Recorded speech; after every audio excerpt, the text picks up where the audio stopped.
Salam cerdas, Ibu Bapak, saudara-saudara yang saya hormati. Berjumpa kembali dengan saya di kanal Awali Rizki dalam sesi komentar berita. Kali ini saya akan menyoroti berita terkait prediksi OJK terhadap kredit UMKM di tahun 2026 yang berjalan ini. Banyak media yang beritakan, saya pilih dari Kontan. Judulnya OJK prediksi kredit UMKM 2026 tumbuh melesat 9%. Ini pemicunya. Ditayangkan hari Selasa 10 Maret malam ya, jam 8 malam. Ini ada ilustrasi gambar kantor Otoritas Jasa Keuangan OJK. Beritanya begini. Otoritas Jasa Keuangan OJK memproyeksikan penyaluran kredit kepada usaha mikro, kecil dan menengah UMKM pada 2026 tumbuh di kisaran 7% sampai 9% secara tahunan. Nah, proyeksi tersebut ditopang oleh meningkatnya keyakinan konsumen, prospek pertumbuhan ekonomi nasional, serta penguatan kebijakan pembiayaan UMKM yang didorong pemerintah dan regulator.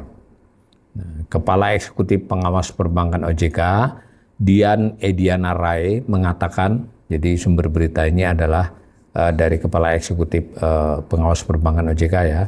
Perluasan akses pembiayaan bagi UMKM menjadi salah satu fokus utama otoritas untuk menjaga stabilitas sistem keuangan sekaligus menopang pertumbuhan ekonomi. Nah, dikutip pernyataannya langsung. Nah, namun kinerja kredit UMKM masih menunjukkan perlambatan. OJK mencatat penyaluran kredit UMKM pada Januari 2026 mencapai 1.482,9 triliun. Ini per akhir Januari ya, setara 17,33% dari total kredit perbankan. Secara tahunan, segmen itu justru mengalami kontraksi tipis 0,53%. Jadi di bulan Januari 2026 ini dibandingkan Januari 2025 sebenarnya posisi kreditnya UMKM itu turun ya, posisi ya, berarti dia turun 0,53%. Posisi berarti outstanding pada tanggal 30 Januari. Nah, secara porsi terhadap total perbankan dia cuma 17,33%. Nanti kita lihat angka-angka lain ya. Nah, menurut Dian, sumber beritanya ini, moderasi tersebut dipengaruhi dinamika ekonomi global dan domestik serta proses pemulihan pelaku UMKM yang cenderung lebih lambat dibandingkan sektor korporasi setelah pandemi. Alasannya ini ya, tapi nanti ya saya kira agak berlebihan ya alasannya. Ya setelah pandemi ya jauh banget sudah ya, artinya belum pulih-pulih dong. Kemudian disebut moderasi, ini kontraksi ya, bukan moderasi. Moderasi itu kalau perlambatan. Sebelumnya misalnya tumbuh 10%, lalu tumbuh 7%, itu bisa moderasi. Kalau ini kan kontraksi, saya juga iya benar otoritas itu harus membuat pernyataan yang persuasif, tidak pesimis. Tapi kalau memilih kata-kata yang sama sekali nggak sesuai fakta kan nggak benar kalau seperti itu menurut saya. Meskipun begitu, industri perbankan dinilai tetap memiliki ruang. Nah ini, jadi substansinya ini. Sekarang masih susah sampai akhir Januari, tapi ini kelihatannya akan meningkat, optimis lah. Nah, optimisme tersebut antara lain didukung oleh, nah ini argumennya beliau nih, tingkat keyakinan konsumen yang masih kuat. OJK mencatat indeks keyakinan konsumen IKK pada awal 2026 berada di level 127, sementara indeks ekspektasi harga itu 109,75.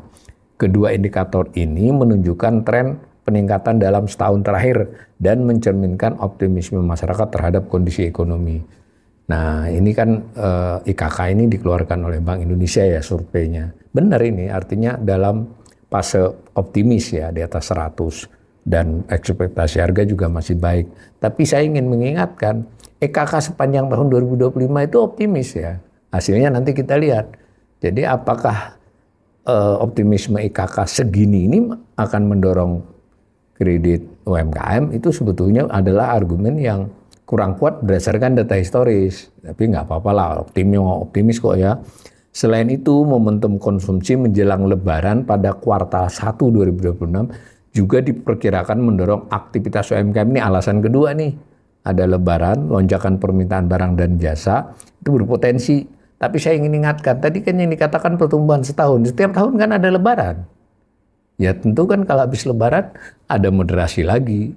Nah kalau total setahun, selama setahun itu, tiap tahun ada lebarannya. Jadi saya juga bingung nih dengan argumen ini. Nah lalu ada lagi argumen ini, di sisi regulasi, OJK telah menerbitkan peraturan OJK ya tentang kemudahan akses pembiayaan kepada UMKM. Aturan ini mewajibkan bank dan lembaga keuangan non-bank menyediakan skema pembiayaan yang lebih mudah, cepat, murah, dan inklusif bagi pelaku UMKM. Nah ini nampaknya yang diandalkan. Jadi melihat perkembangan tahun-tahun terakhir ini, OJK lalu menerbitkan peraturan baru yang menurut OJK itu lebih memudahkan akses pembiayaan kepada UMKM.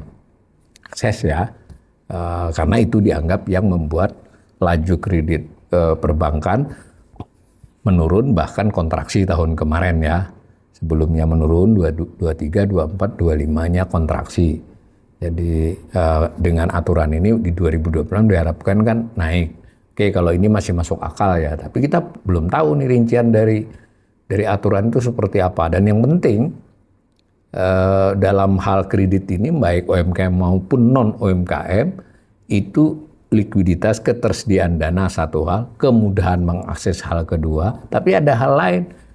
Si pelaku itu butuh nggak? Namanya faktor permintaan, kemudahan, kemudian ketersediaan, ini lebih bersifat dari sisi penawaran. Ini loh kredit, gampang dijangkau. Tapi soal membutuhkannya kan tidak semata-mata aspek butuh uang, tapi apakah usahanya memang sedang membutuhkan pengembangan, berarti kan ada iklim, ada ekosistem di usaha tersebut. Nah, tapi saya masih bisa nerima lah, ini maksudnya OJK buat optimisme ya. Nah, saya baca lagi untuk memperkuat kebijakan tersebut, OJK juga membentuk Departemen Pengaturan dan Pengembangan UMKM dan Keuangan Syariah. Ini berarti ada dari sisi regulasi ingin dipermudah lah. Nah, saat ini OJK terus berkoordinasi dengan industri perbankan terkait implementasi ya masih baru dilaksanakan kan ini mulai 2026. Nah, OJK juga mendukung program pemerintah termasuk penyaluran KUR 2026-nya mencapai 308,41 triliun. Ini andalan lagi. Padahal harus kita ingat juga di 2025 yang lalu juga hampir 300 triliun penyaluran KUR. Kenaikannya tipis saja ini. Jadi apakah itu akan mendorong UMKM dengan segitu? Kalau dia tiada itu jelas akan membuat drop ya, tapi tambahan sedikit itu apakah signifikan mendorong? Ke depan OJK menilai, nah ini yang menurut saya harusnya digarisbawahi ini. Kalau ini saya setuju pandangannya eksekutif perbankan OJK ini. Tidak hanya bergantung pada pembiayaan, ya atau pada kredit saja, tetapi juga pada penguatan ekosistem usaha. Ekosistem kan ya pemasaran, ya supply chain dan sebagainya, kemudahan berusaha, tidak hanya kreditnya. Kalau ini benar, nah maka ini mencakup peningkatan kewirausahaan, pendampingan usaha, perluasan akses pasar melalui off-taker, lalu identifikasi sektor UMKM yang berpotensi tumbuh lebih cepat dan seterusnya ya. Nah, dengan pertumbuhan ekonomi 2025 yang 5,11 serta target pemerintah di 2026% ini, OJK memandang memiliki UMKM kreditnya masih memiliki prospek yang cukup menjanjikan. Meskipun tantangan global tetap perlu diwaspadai. Saya komentari, ya sebenarnya pernyataan ini pernyataan normatif dan ya benar dengan sendirinya pernyataan itu. Kalau ekosistem diperbaiki ya akan begini-begini. Kita belum melihat OJK ini selain dari POJK tadi, apa sebetulnya yang membuat dia meyakini kredit UMKM akan tumbuh. Saya kok melihatnya belum kuat argumen ini. Nah, sebagai tambahan saya mengolah beberapa data ini untuk dilihat. Ini di slide pertama ini ada dua grafik. Yang ini menunjukkan memang porsi terhadap total perbankan itu turun. 17,80 akhir tahun tadi. Tadi Januari malah turun lagi kan. Jadi dulu dia 20 rata-rata. Dan sebetulnya perbankan itu diwajibkan 20. Kalau kurang dari 20 dia ada denda yang harus dibayar. Tapi mungkin kecil. Yang kanannya ini, yang orange menunjukkan kredit perbankan. masih 9,69 meskipun turun sedikit dibandingkan tahun-tahun sebelumnya. Sementara yang UMKM sudah kontraksi tahun tadi, dan tadi Januari masih kontraksi.